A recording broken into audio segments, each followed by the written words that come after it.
Bonding in coordination compound, ये topic हम लोग का चल रहा है। बॉन्डिंग इन कोऑर्डिनेशन कंपाउंड में दो थ्योरी था, एक वैलेंस बॉन्ड थ्योरी और दूसरा crystal field theory. Valence bond theory हम लोग दो पार्ट में कंप्लीट किए, एक नॉर्मल था और दूसरे में कुछ स्पेशल कंडीशन आ रहे थे उस वाले पार्ट में। आज हम लोग क्रिस्टल फील्ड थ्योरी स्टार्ट कर रहे हैं, जहाँ वैलेंस बॉन्ड थ्योरी बताता है कि लिगेंड और सेंट्रल मेटल के बीच में कोवेलेंट इंटरैक्शन है। क्रिस्टल फील्ड थ्योरी बताता है कि सेंट्रल मेटल और लिगेंड के बीच में आयोनिक इंटरैक्शन है। आयोनिक इंटरैक्शन यानी कि अट्रैक्शन होगा या फिर रिपल्सन होगा। सिमिलर चार्ज अगर हैं तो रिपल्सन होगा, डिसिमिलर चार्जेज हैं तो एक दूसरे को अट्रैक्ट करेंगे। तो यहाँ पर बॉन्ड बनता है, साथ में रिपल्सन भी होते हैं इलेक्ट्रॉन के बीच में, उनके बारे में क्रिस्टल फील्ड थ्योरी बताता है। किस तरीके से है, जो यहाँ ये कहता है कि डी सबसेल के, थोड़ा सा डी के बारे में आप याद करो। डी ऑर्बिटल का आप क्लास 11th में पढ़े हैं, तो इनका शेप होता है डबल डंबल। ये जानकारी के लिए बता रहे हैं, डबल डंबल। ये डबल डंबल में डी सबसेल में 5 ऑर्बिटल्स होते हैं, इसलिए जब कभी भी कॉन्फ़िगरेशन आप लिख रहे होगे तो यहाँ पर ये 5 बॉक्स बना रहे थे, 1 2 3 4 और ये 5। एक को कहा जाता है D X Y, D Y Z, D Z X, D X square minus Y square और डी जेड स्क्वायर। अब ये नाम कैसे पड़ा, ये भी क्लास 11th में ही था। केमिकल बॉन्डिंग में आपको बताया गया होगा, स्ट्रक्चर ऑफ एटम में भी ऑर्बिटल में बताया गया होगा। ये इनके ओरिएंटेशन के अनुसार से बनाया गया है। डबल डंबल है, ये कुछ इस तरीके से स्ट्रक्चर 3 डायमेंशन में आता है। एक्स वाई जेड, ऐसे जेड को इंटरन्यूक्लियर एक्सिस मानते हैं, लेकिन अगर मैथ के कंसेप्ट को लेकर के चलें हम लोग, कहीं पर भी एक्स वाई जेड लिख सकते हो। मैथ्स वगैरह में जनरली यहाँ एक्स से क्या मानते हैं, वाई, और इसे जेड। यहाँ पर भी उसी अनुसार से एक्स हो गया, वाई हो गया, जेड हो गया। इस जगह पर भी एक्स, वाई और ये जेड।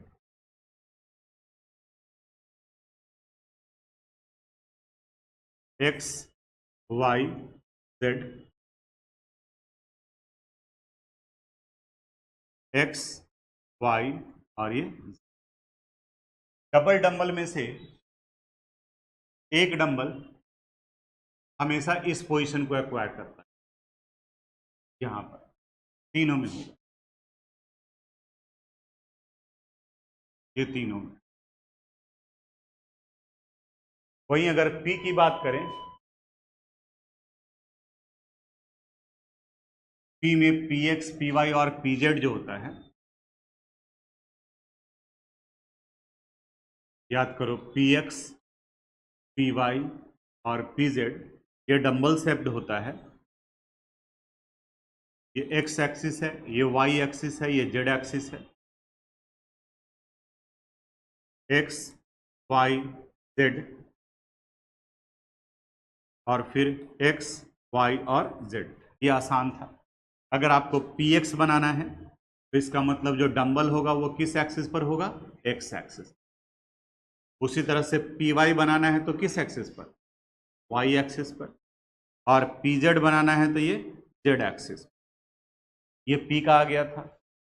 अब इस कंसेप्ट को लेकर के क्लास 11 का ये सब पार्ट है, वहीं इसका जरूरत था।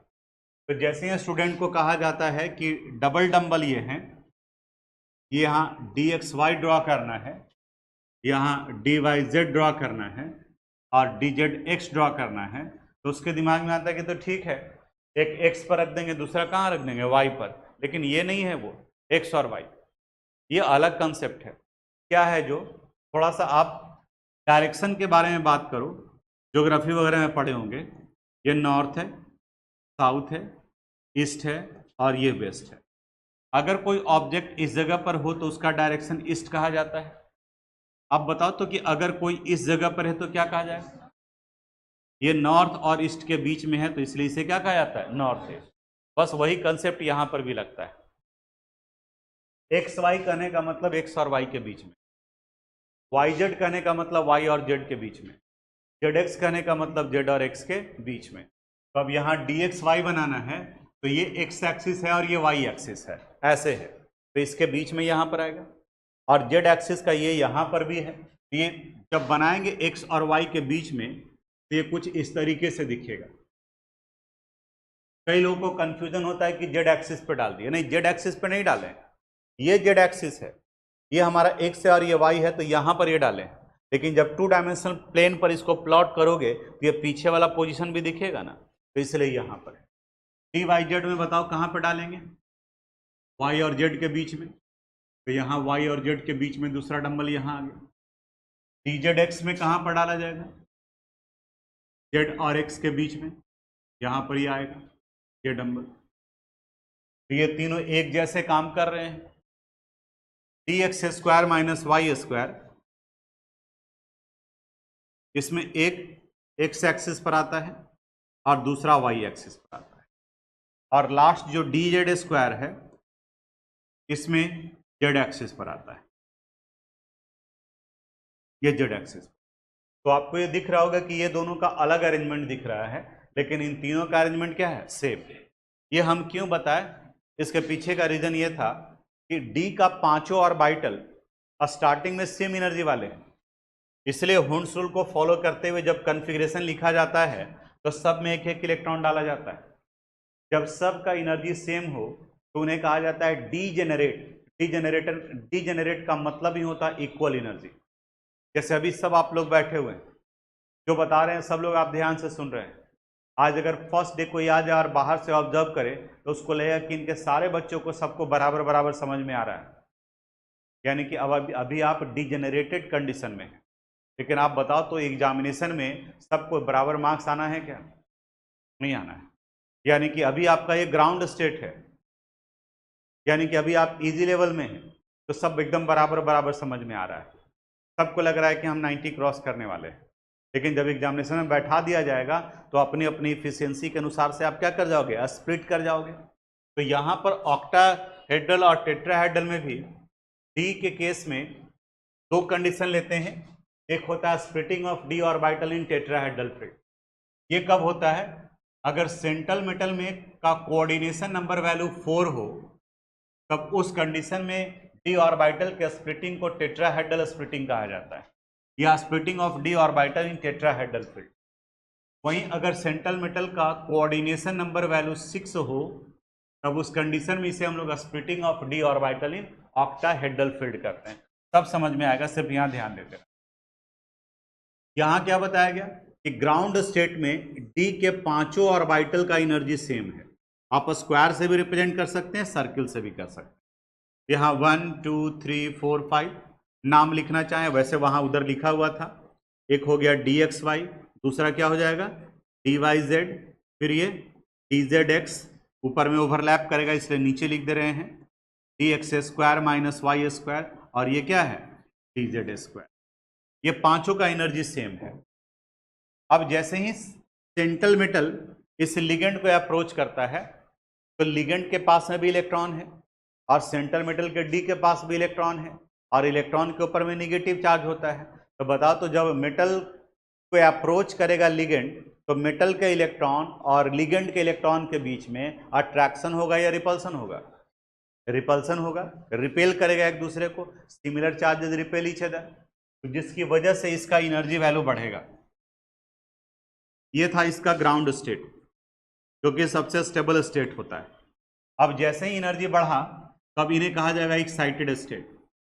1 2 3 4 5, अब इस स्टेट को कहा गया एक्साइटेड स्टेट।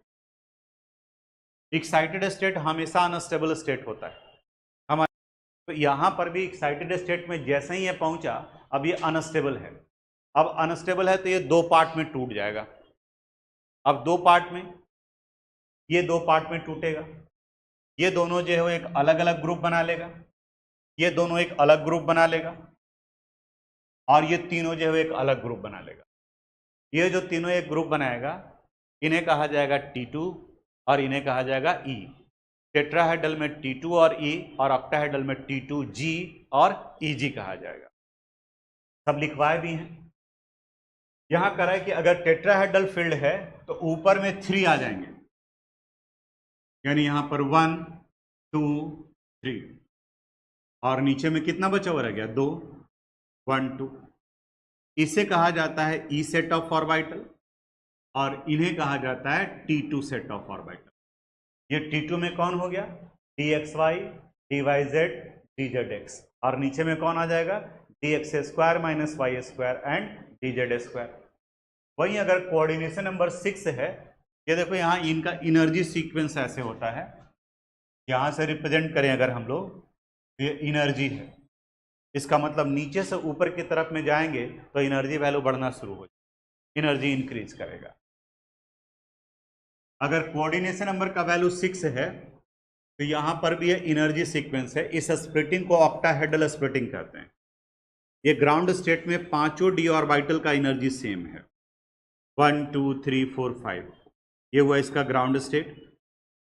जैसे ही लिगेंड अप्रोच करेगा तो अब इनका एनर्जी बढ़ेगा। अब बताओ ये किस स्टेट में चला गया, एक्साइटेड स्टेट। 4 5 ये आ गया एक्साइटेड स्टेट। अब इस एक्साइटेड स्टेट में स्प्लिटिंग होगा, ऑक्टाहेड्रल है, ऊपर में 2 और नीचे में 3 1 2 3।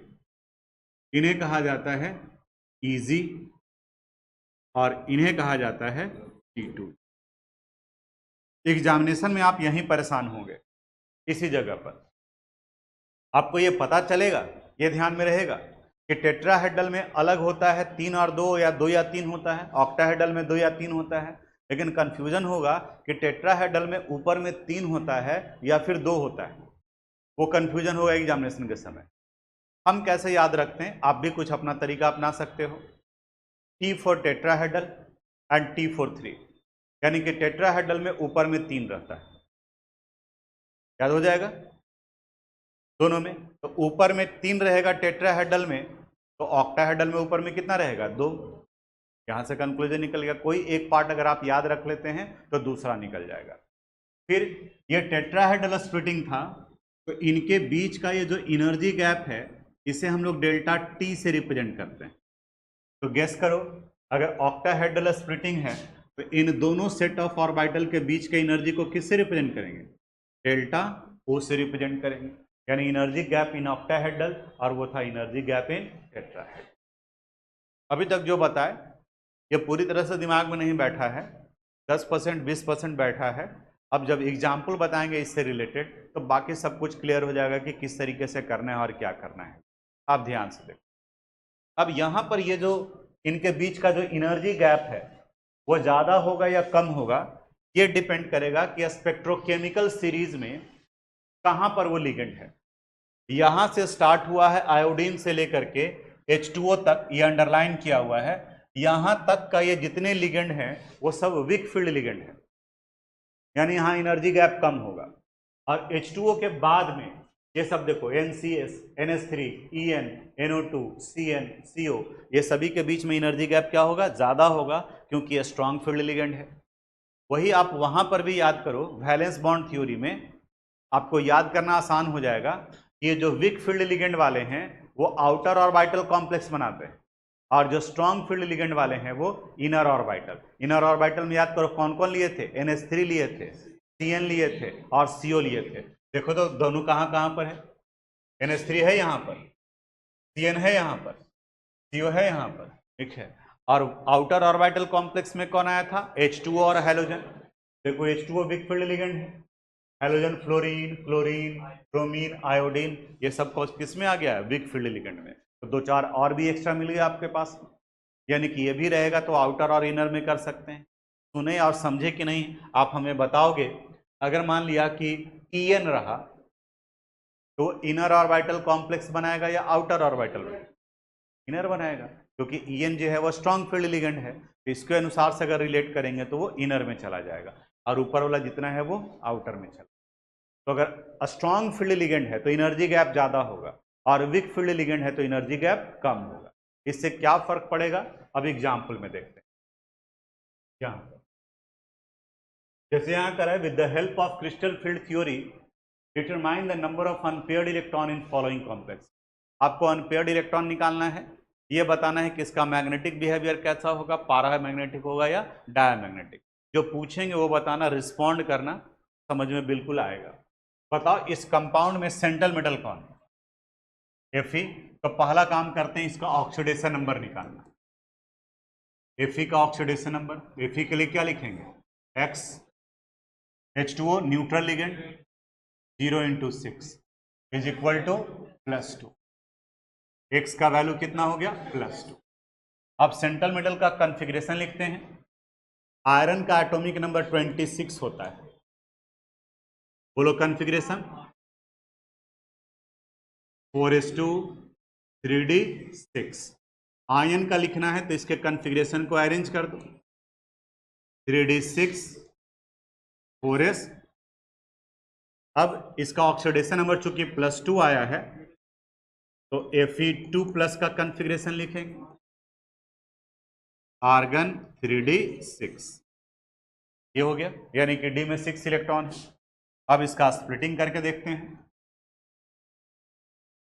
ये एनर्जी लेवल है, हम सीधा एक्साइटेड स्टेट से लेते हैं, क्योंकि ग्राउंड स्टेट और एक्साइटेड स्टेट में सिर्फ एनर्जी का फर्क था, बाकी सब एक ही जैसे थे। ये मान ली कि एक्साइटेड स्टेट है। अब इसका स्प्लिटिंग कराते हैं। बताओ यहाँ पर पहले कोऑर्डिनेशन नंबर, ग्राउंड स्टेट में एक और बढ़ जाएगा, हम बोले कि डायग्राम बड़ा हो जाएगा, बाकी का कोई फर्क नहीं है। इसलिए किससे लेकर के चल रहे हैं? एक्साइटेड स्टेट से लेकर चल रहे हैं। देख करके देखो ना, यहाँ और यहाँ पांचों तो एक ही जैसा है, सिर्फ एनर्जी लेवल बड़ा है। टूटा तो है इसके बाद वाला पार्ट से, तो यहीं से हम लेके चल रहे हैं। आप चाहें तो वहां भी लेके चल। इसका कोऑर्डिनेशन नंबर निकालते हैं। H2O मोनोडेंटेट है तो 1 × 6 वैल्यू कितना हो जाएगा? 6। अब आप बताओ कोऑर्डिनेशन नंबर 6 है तो टेट्राहेड्रल स्प्लिटिंग होगा या ऑक्टाहेड्रल? कितना? ऑक्टाहेड्रल। तो यहां पर लिख देते हैं octahedral splitting, octahedral splitting, octahedral splitting. तो ऑक्टाहेड्रल स्प्लिटिंग में ऊपर में 2 होगा या 3 होगा? तो दूसरा इसका लिगेंड H2O है, तो बताओ ये वीक फील्ड है या स्ट्रॉन्ग फील्ड है? Weak field. तो एनर्जी गैप ज्यादा होगा या कम होगा? कम। स्ट्रॉन्ग फील्ड में ज्यादा एनर्जी गैप होता है। तो डायग्राम बनाते वक्त में ये रखना होगा। तो ऊपर में ये 2 सेट ऑफ ऑर्बिटल और नीचे में 1 2 3 सेट ऑफ ऑर्बिटल। इनका ऑक्टाहेड्रल फील्ड था, इसलिए यहां डेल्टा हो। इस जगह पर एक्साइटेड स्टेट कॉन्फ़िगरेशन कौन सा है? 3d6। देखो इलेक्ट्रॉन फिल कर रहे हैं, 1 2 3 4 5 एंड 1 6। इस सेट ऑफ ऑर्बिटल को क्या कहा जाएगा? इजी। और इन्हें क्या कहा जाएगा? T2। अब चूंकि एनर्जी गैप कम है तो इस 6 इलेक्ट्रॉन को फिल करेंगे तो ऐसे जाएगा, 1 2 3 4 5 एंड 1। चला गया। अब बताओ तो इसमें नंबर ऑफ अनपेयर्ड इलेक्ट्रॉन कितने हैं? कितना अनपेयर्ड इलेक्ट्रॉन है? 1 2 3 4। तो पैरामैग्नेटिक होगा या डायमैग्नेटिक? पैरामैग्नेटिक। और अगर मैग्नेटिक मोमेंट निकालने के लिए कहे तो वो भी निकल सकता है हम लोगों से। कौन सा फॉर्मूला यूज कर लेंगे? Mu is equal to √n × n+2। कहेगा तब, नहीं कहेगा तो हम नहीं निकालेंगे। तो यहाँ पर इसको आप नीचे में बनाओगे, जगह नहीं था हम इसलिए यहाँ पर लिखा। थोड़ा सा क्लियर हुआ? आगे बढ़ते हैं। FeCN6। सबसे पहला काम क्या करेंगे? ऑक्सीडेशन नंबर निकालेंगे। आयरन का X, Cn का -1 × 6 is equal to -4। X - 6 is equal to -4। X should be equal to -4 + 6। Value कितना हो गया? +2। अब आयरन +2 का कॉन्फ़िगरेशन लिखना है। आयरन का पहले लिख लेते हैं, और आप चाहें तो डायरेक्ट भी लिख सकते हैं, आर्गन 4s2 3d6। अब यहां से डायरेक्ट Fe2+ लिखते हैं। 2 इलेक्ट्रॉन रिमूव करना है, तो बताओ कहां से निकलेगा? 4s6। कॉन्फ़िगरेशन आर्गन 3d6, ये निकल गया। अब इसका डायग्राम, स्प्लिटिंग और कोऑर्डिनेशन नंबर भी लिख लेते हैं। बोलो यहाँ कोऑर्डिनेशन नंबर, Cn का 1 नंबर कितना है? 6। कितना हो गया? 6। टेट्राहेड्रल या ऑक्टाहेड्रल?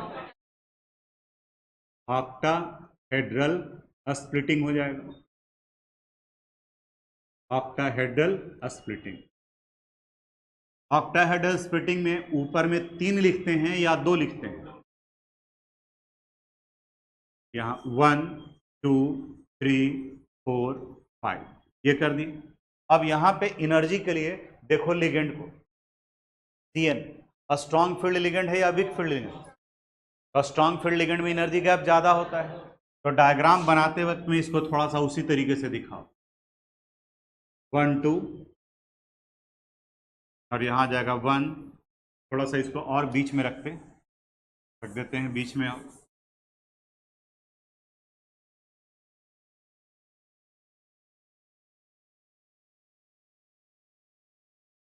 1 2 3 4 5 स्ट्रॉन्ग फील्ड लिगेंड है CN, ऊपर में 2 सेट ऑफ ऑर्बिटल, नीचे में 1 2 3 सेट ऑफ ऑर्बिटल। बोलो इसको क्या कहा जाएगा? इजी। और इसे T2G। इनके बीच के एनर्जी गैप को किससे रिप्रेजेंट करेंगे? डेल्टा उसे। इलेक्ट्रॉन 3d6 है, 3d6 इलेक्ट्रॉन फिल कर रहे हैं, 1 2 3 4 5 एंड 1 6। अब टेट्रा वीक फील्ड और स्ट्रॉन्ग फील्ड में क्या फर्क पड़ता है? वीक फील्ड लिगेंड के प्रेजेंस में एनर्जी गैप कम है, तो यहां से इलेक्ट्रॉन आसानी से यहां चला जाता है, फिर पेयरिंग स्टार्ट होता है। लेकिन जहां स्ट्रॉन्ग फील्ड लिगेंड होंगे तो एनर्जी गैप ज्यादा है, तो जब तक नीचे वाला पूरा भरेगा नहीं तब तक ऊपर जाएगा नहीं। बस यही डिफरेंस है, वही ध्यान में रखें। वीक फील्ड लिगेंड में एनर्जी गैप कम है, तो पांचों में इलेक्ट्रॉन पहले एक एक जाएगा, फिर पेयरिंग स्टार्ट होगा। और स्ट्रॉन्ग फील्ड लिगेंड में एनर्जी गैप ज्यादा है, तो इस ज्यादा एनर्जी गैप की वजह से जब तक पूरा भर नहीं जाएगा नीचे तब तक इलेक्ट्रॉन ऊपर नहीं जाएगा, क्योंकि इसका एनर्जी ज्यादा है। अब यहां पर 6 इलेक्ट्रॉन को फिल करना है, देखो कैसे फिल कर रहे हैं। 1 2 3 4 5 ऊपर में गया इलेक्ट्रॉन। बोलो अब यहां नंबर ऑफ अनपेयर्ड इलेक्ट्रॉन कितना हो गया? तो सब्सटेंस पैरामैग्नेटिक या डायमैग्नेटिक? ये हो गया डायमैग्नेटिक। ये आपको एनसीईआरटी बुक में ये क्वेश्चन है। क्वेश्चन ये कर रहा है कि FeH2O6 2+ is paramagnetic in nature while FeCN6 4- is diamagnetic in nature. Justify it with the help of crystal field theory। यानी कि क्रिस्टल फील्ड थ्योरी से इसको बताना है। तो देखो यहाँ क्रिस्टल फील्ड थ्योरी से पता चल गया कि क्यों डायमैग्नेटिक हुआ, क्योंकि सारे इलेक्ट्रॉन पेयर्ड हैं। सारे इलेक्ट्रॉन पेयर्ड क्यों हो गए? क्योंकि यहाँ पर लिगेंड CN है जो स्ट्रॉन्ग फील्ड लिगेंड है, और पहले वाले में लिगेंड H2O था जो वीक फील्ड लिगेंड। अब आपके दिमाग में सारा कुछ सेट कर गया है। तीसरा जो क्वेश्चन बताने जा रहे हैं, यहाँ पर अब आपके दिमाग में आएगा कि अब क्या होने वाला है। बताओ सबसे पहला काम ऑक्सीडेशन नंबर। तो मैंगनीज का ऑक्सीडेशन नंबर निकालेंगे, X प्लस H2O का 0 × 6 is equal to +2, X is equal to +2। Manganese का एटॉमिक नंबर होता है 25। कन्फिग्रेशन लिखेंगे तो इनका आ जाएगा आर्गन 4s2 एंड 3d5। अब Mn2+ का लिखते हैं, आर्गन 3d5। अब इसके बाद में इसका कोऑर्डिनेशन नंबर निकाल लेते हैं। H2O मोनोडेंटेट 1 × 6, बोलो क्या हो गया? 6। तो ऑक्टाहेड्रल स्प्लिटिंग या tetrahedral? Octahedral splitting, octahedral splitting. बताओ यहाँ लिगेंड वीक फील्ड या स्ट्रॉन्ग फील्ड? वीक फील्ड, तो एनर्जी गैप ज्यादा या कम? तो डायग्राम यहीं पर अपना ध्यान में रखेंगे कि कम है, ये एनर्जी सीक्वेंस हो गया।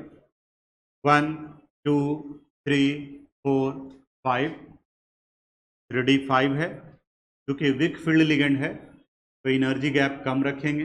यहाँ 2 1 2 3, इसके एनर्जी गैप को क्या लिखेंगे? Delta O। इन्हें क्या कहा जाएगा? Eg।